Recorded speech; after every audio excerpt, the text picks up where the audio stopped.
जय श्री राधे कृष्ण। ज्येष्ठ मास कृष्ण पक्ष एकादशी को इसे अपरा एकादशी और अचला एकादशी के नाम से भी जाना जाता है।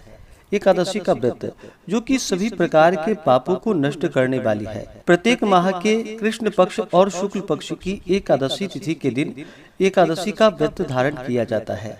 इसे एकादशी और 11 व्रत के नाम से जाना जाता है। यह व्रत भगवान विष्णु भगवान श्री कृष्ण को अति प्रिय होता है। प्रत्येक एकादशी व्रत का अपना विशेष महत्व माना गया है। इसी प्रकार से ज्येष्ठ मास कृष्ण पक्ष की अपरा अचला एकादशी व्रत का अपना विशेष महत्व माना गया है। अपरा एकादशी जो कि अपार धन को देने वाली है।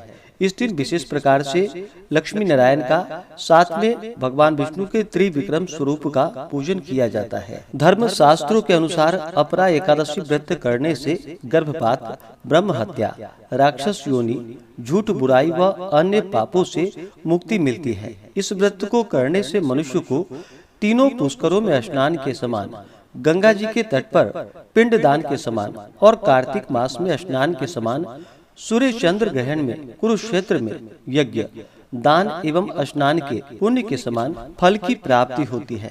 जो व्यक्ति पूरे विधि विधान से अपरा एकादशी का व्रत धारण करते हैं उसे सौभाग्य की प्राप्ति होती है, पापों से मुक्ति तथा मृत्यु के बाद भगवान विष्णु के धाम की प्राप्ति होती है। एकादशी के व्रत में जो कि 3 दिनों तक व्रत में नियम पालन किया जाता है, दशमी, एकादशी और द्वादशी, इन 3 दिनों तक जो कि शुद्ध और सात्विकता का पालन करना चाहिए।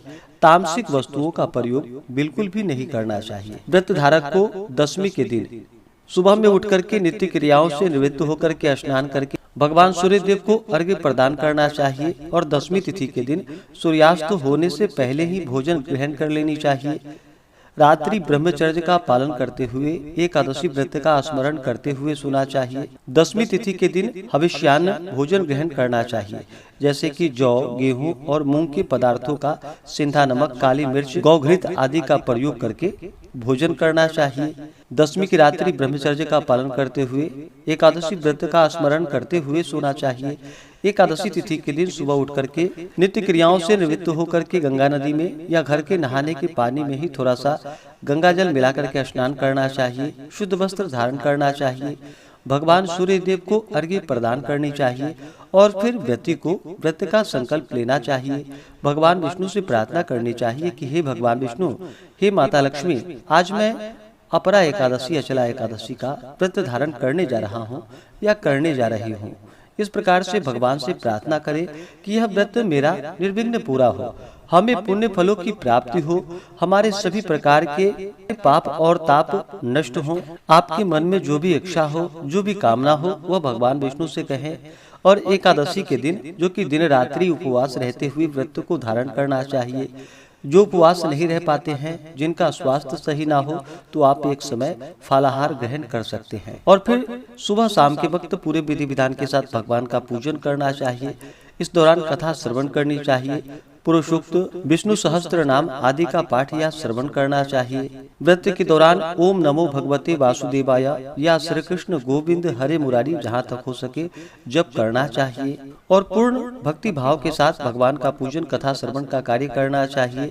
भगवान विष्णु के चरणों में अपना मन लगाना चाहिए। इस प्रकार व्रत को धारण करते हुए एकादशी की रात्रि जागरण करते हुए समय को व्यतीत करना चाहिए और द्वादशी तिथि के दिन सुबह उठ करके नित्य क्रियाओं से निवृत्त होकर के स्नान करके शुद्ध वस्त्र धारण करके भगवान का पूजन आरती कर लेनी चाहिए। उसके बाद फिर समय के अनुसार व्रत का पालन करना चाहिए। तो आइए जानते हैं अपरा एकादशी व्रत के शुभ मुहूर्त के बारे में। एकादशी तिथि प्रारंभ समय जो कि 2 जून 2024 दिन रविवार सुबह 5:05 और एकादशी तिथि की जो समाप्ति है वह 2 जून की रात्रि 2:42 पे एकादशी तिथि की समाप्ति है और द्वादशी तिथि समाप्त जो कि 3 जून 2024 दिन सोमवार को रात्रि 12:19 पे द्वादशी तिथि की समाप्ति है। एकादशी तिथि के दिन सूर्योदय का जो समय है सुबह 5:07 है और एकादशी तिथि प्रारंभ जो कि 2 जून को सुबह 5:05 से शुरू है। तो इस बार एकादशी व्रत 2 दिन बतलाया जा रहा है। वैसे आप स्मार्त हो या वैष्णव हो, आप चाहें तो 2 जून को ही व्रत धारण कर सकते हैं, क्योंकि सूर्योदय से पहले ही एकादशी तिथि शुरू है। लेकिन वैष्णवों के लिए जो कि शुद्ध द्वादशी लिया जाता है, इस कारण से सभी गृहस्थ जन स्मार्तों के लिए 2 जून 2024 दिन रविवार को व्रत धारण करेंगे और जो मोक्ष इच्छुक भक्त हैं वो 3 जून को व्रत को धारण करेंगे। एकादशी व्रत का जो पारण किया जाता है, पारण हरिवासर समाप्त होने के बाद करना चाहिए। हरिवासर का समय द्वादशी तिथि का पहला चौथाई हिस्सा हरिवासर का होता है। तो द्वादशी तिथि की जो समाप्ति है वह 3 जून 2024 दिन सोमवार रात्रि 12:19 पे द्वादशी तिथि की समाप्ति है। तो जो भी भक्तजन 2 जून को व्रत धारण करेंगे वो व्रत का पारण 3 जून को सुबह 8:06 से सुबह 8:45 तक व्रत का पारण कर ले। इस समय में पारण ना हो पाए तो आप दोपहर 1:30 से लेकर के दोपहर 3 बजे तक व्रत का पारण कर ले। और जो भी भक्तजन 3 जून को व्रत धारण करेंगे वो सभी 4 जून को व्रत का पारण करेंगे। पारण का समय सुबह 5:15 से लेकर के सुबह 6 बजे तक आप व्रत का पारण कर लेंगे।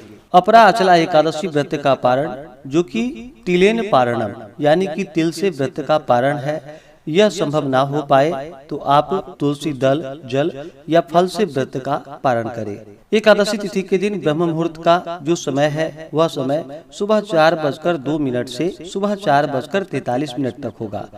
योग जो कि आयुष्मान योग दोपहर 12:12 तक होगा। उसके बाद सौभाग्य योग होगा। सर्वार्थ सिद्धि योग बन रहा है 2 जून की रात्रि में, जो कि रात्रि 1:40 से शुरू होकर के अगले दिन सुबह 5:23 तक सर्वार्थ सिद्धि योग होगा। नक्षत्र रेवती नक्षत्र रात्रि 1:40 तक होगा। उसके बाद अश्विनी नक्षत्र 2 जून को राहु काल का समय शाम 5:02 से शाम 6:44 तक होगा। 3 जून को सुबह 6:49 से सुबह 8:31 तक होगा। राहु काल समय के दौरान कोई भी शुभ कार्य या नया कार्य नहीं करना चाहिए, इस बात का ध्यान रखें। एकादशी तिथि के दिन अभिजीत मुहूर्त का जो समय होगा वह समय सुबह 11:29 से दोपहर 12:23 तक होगा। अपरा एकादशी का व्रत जो कि ज्येष्ठ मास में किया जाता है और ज्येष्ठ का महीना जो कि बड़ा ही गर्मी का मौसम होता है, तो इस दौरान जहां तक हो सके जल से भरा हुआ घड़ा का दान करना चाहिए, शरबत आदि का दान करना चाहिए, तिलों का दान करना चाहिए, अन्न, वस्त्र, स्वर्ण, गौ भूमि जो भी आपसे बन सके इस व्रत में इन चीजों का दान करना चाहिए।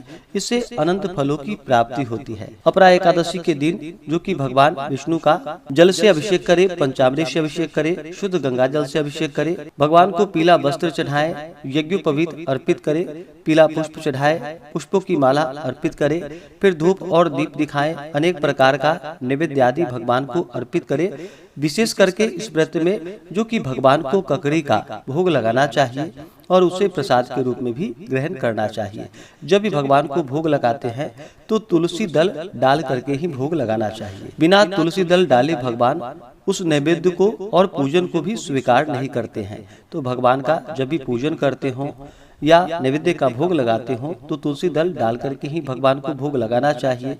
इस बार 2 जून को रविवार पड़ रहा है, तो रविवार के दिन तुलसी पत्र नहीं तोड़नी चाहिए। आप दशमी के दिन ही तुलसी पत्र भगवान के पूजन के लिए तोड़ करके रख ले और उसे एकादशी और द्वादशी के दिन प्रयोग में ला सकते हैं। तो नैवेद्य का भोग लगा करके जल से आचमनी करवाए, द्रव्य दक्षिणा चढ़ाए, मुख शुद्धि के लिए पान पत्र, सुपारी, लौंग, इलायची के साथ में अर्पित करे। फिर व्रत का कथा श्रवण करनी चाहिए, भगवान की आरती करनी चाहिए। इस प्रकार से एकादशी तिथि के दिन भगवान का पूरे विधि विधान के साथ पूजन करना चाहिए और द्वादशी तिथि के दिन फिर ब्राह्मणों को भोजन करा करके दान पुण्यों का कार्य करके फिर समय के अनुसार व्रत का पारण करना चाहिए। इस प्रकार व्रत को धारण करने से व्यक्ति के सभी प्रकार के पाप और ताप नष्ट होते हैं तथा भगवान विष्णु की कृपा से सभी प्रकार के सांसारिक सुखों की प्राप्ति होती है और अंत में भगवान विष्णु के धाम की प्राप्ति होती है। तो आशा करता हूँ कि यह जानकारी आपको अच्छा लगा हो। ऐसे ही ज्ञानवर्धक जानकारियाँ प्राप्त करते रहने के लिए, व्रत पूजा के बारे में जानने के लिए, कथा को सुनने के लिए चैनल पे अगर आप पहली बार आए हैं तो चैनल को लाल बटन दबा करके सब्सक्राइब करें, साथ में बेल आइकन घंटी को दबाएं ताकि आने वाली वीडियो का नोटिफिकेशन आपको समय से मिलता रहे।